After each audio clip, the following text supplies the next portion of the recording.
So guys example लेते हैं। Suppose एक इंडियन कंपनी है रॉयल स्पाइस पीवीटी लिमिटेड, जो कि केरला बेस्ड है। उसको एक ऑर्डर मिलता है एक बायर से, जो बायर है वो कहाँ से रहने वाला है, जर्मनी का। और वो एक्सपोर्ट करवाना चाहता है 500 केजीज ऑफ इंडियन स्पाइसेस इस कंपनी से, रॉयल स्पाइसेस प्राइवेट लिमिटेड से। तो यहाँ पे रॉयल स्पाइसेस प्राइवेट लिमिटेड जो है वो एक्सपोर्टर हो गया है, ठीक है। और ये जो जर्मनी का बायर है ये इंपोर्टर हो जाएगा। तो हम किसके भी पे पढ़ेंगे, रॉयल स्पाइस प्राइवेट लिमिटेड पे, क्योंकि वो हम एक्सपोर्ट की प्रोसेस पढ़ रहे हैं। तो सबसे पहले इंक्वायरी।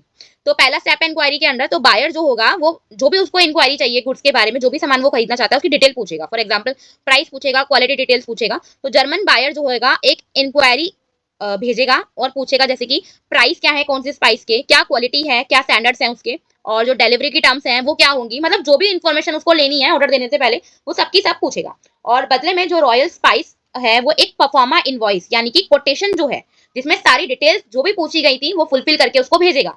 जैसे कि प्राइस पर केजी कितना है, जो भी स्पाइस का उसने पूछा है, टोटल कॉस्ट क्या रहेगी, जितनी भी क्वांटिटी वो पूछ रहा है उसके अकॉर्डिंग, डिलीवरी टाइम कब तक वो करवा देगा, या पेमेंट की टर्म्स क्या होंगी, ये सब चीजें वो पहुंचाएगा। तो यहाँ पे हमने क्या देखा कि बायर जो है इंक्वायरी भेजता है, बदले में जो एक्सपोर्टर होता है, सेलर होता है, वो परफॉर्मा इनवॉइस, जिसको आप कोटेशन भी कहते हो, एक एक वर्ड को ध्यान से समझ लेना, जो भी नई टर्म्स आ रही है एमसीक्यू में पूछी जाती है, ठीक है। तो उसमें सारी डिटेल जो भी पूछी गई थी उसको आंसर करेगा थ्रू परफॉर्मा इनवॉइस, जिसको हम कोटेशन भी कहते हैं। देन नेक्स्ट स्टेप होगा ऑर्डर। अगर सारी इंफॉर्मेशन मिलने के बाद जो कोटेशन उसको मिली है उससे वो एग्री करता है सारी टर्म से, तो वो एक फॉर्मल ऑर्डर जो है वो प्लेस करेगा एक्सपोर्टर के पास, जिसको हम इंडेंट कहते हैं, ठीक है। नया वर्ड आ गया है इंडेंट। इंडेंट मतलब एक फॉर्मल ऑर्डर, जब कि हाँ भाई ऑर्डर हो गया है, बायर जो है सारी टर्म्स जो भी एक्सपोर्टर ने रखी है उसके बेस पर वो ऑर्डर करने को रेडी है, सामान खरीदने को रेडी है। अब यहीं से आपकी जो एक्सपोर्ट की फॉर्मल प्रोसेस होती है वो एक्चुअली स्टार्ट होती है।